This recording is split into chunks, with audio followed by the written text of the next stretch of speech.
I think that feeling like a fraud is pretty common, and we don't talk about it a lot because it feels so uncomfy, but I think like it's framed as imposter syndrome, and I've just been having these feelings come up of like where I'm feeling like a fraud on authortube and I just want to know if other writers feel the same way because the truth is I haven't touched my outline for book 2 since I released book 1 in June. And it's probably not that big a deal. I know the advice that was given to me was like bask in that excitement a little more. Like you wrote a freaking book. It was a debut novel, right? And I'm like, I know, but it's a whole series that I have planned and I should really be working on book 2 and I have all these videos, not all these videos, but I have videos out there that are like how to successfully market your book and how to actually write every day. And when I made those videos, I was feeling more confident because I was writing every day and I was marketing my book.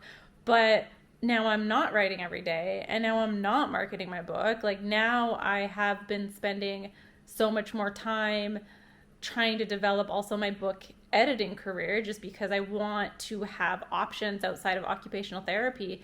And I was thinking like, oh, if people come to me as an editing client and they're expecting me to deliver them feedback on character arcs, like who am I to deliver that feedback if I can't even write my own book? Even though like the two are different skills, like arguably, like writing your own work and editing someone else's work, it's a different part of your brain because I'm not as close to someone else's work. I can have that bird point of view. I don't know. This is like unscripted.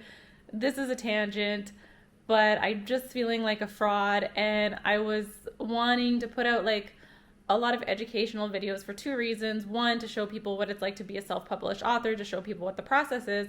And then two, it's obviously an organic marketing for getting editorial clients, right? I wanted to do that. And instead I was like, because I wasn't feeling the writing content, I took a pause and I was like, I'm going to make some more vague content that's along like the realm of self-improvement. Like today I filmed a winter arc video because that concept is just so fun and I will be editing that and getting that out very soon because it's very seasonal. And I'm not going to stop the writing content.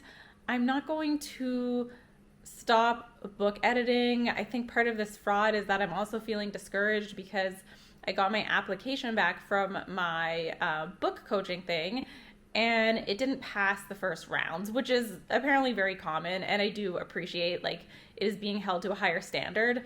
But my ego was like, no, I'm definitely going to pass the first round. All this stuff looks good. The practicum clients are happy, but they wanted to see a bit more detail, which is fair. The feedback is fair.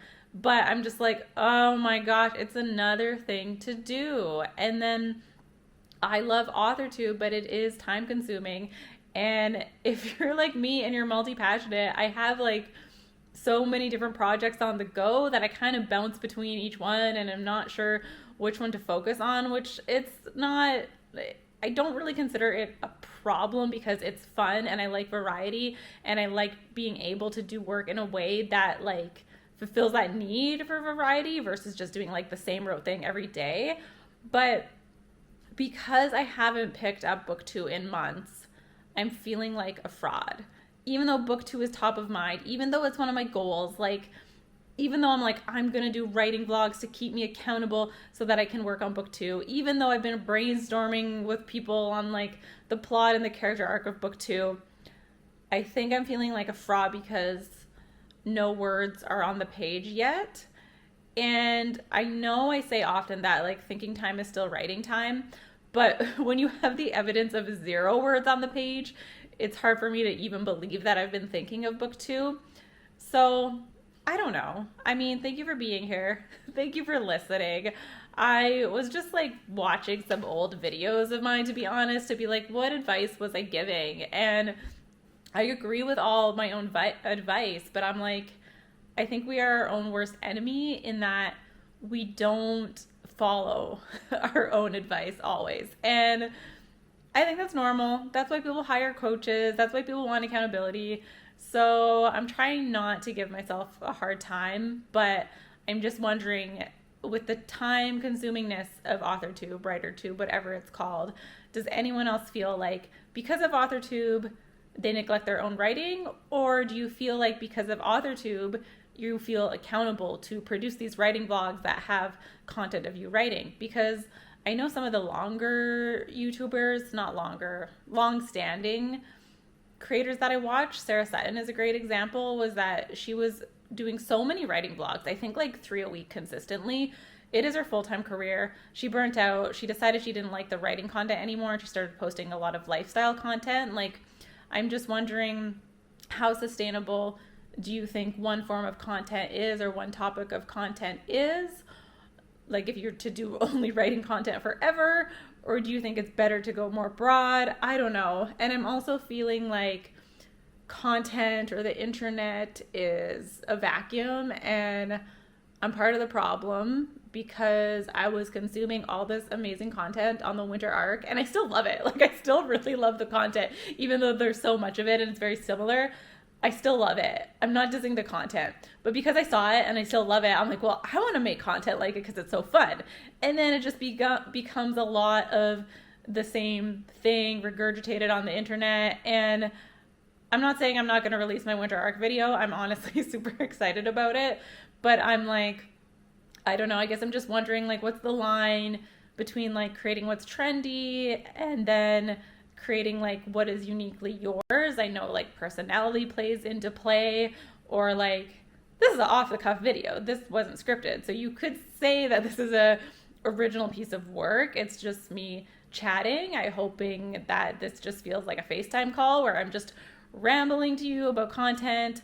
I have so many projects on the go. I like my 9 to 5. I'm very proud of it. I like writing, but I also want time for hobbies, to paint. I'm going on a trip soon. Like, life is good, but my focus is like here, here, here, here, here. And I want to write book 2. I'm the only one that can write it. No one else will write it for me. So I can't wait for someone else to write it. Like, I'm waiting for myself to finish this book series, right? And then a side tangent is that I'm beginning to think my covers, even though in one of my last videos I was like, this pre-made cover fits the character so well, the tone is kind of light because it's Devil Meets Prada versus the bold type. I don't know. The more I think about the story, the more I think about book 2. I don't think it's light at all, guys. Like, this is like some urban fantasy stuff. Like, I'm thinking my covers are way off base. I also think I'm discouraged because the past 2 months is like the sales have been way lower. And I think that's normal because I haven't been promoting as much. I'm just chilling, which is fine. I should be chilling. But I'm second guessing everything. And I don't know, if you've read the book, because I know there are a few of you that have bought the book, and I do thank you. If you have read Connecting Flights, let me know if you think the cover matches up or if you think it's more of like a dark urban fantasy, because I think it could go either way. I think I'm going to end it there. Thanks for listening. Share your thoughts. Do you also feel like a fraud on authortube? I will see you in the next one. Bye.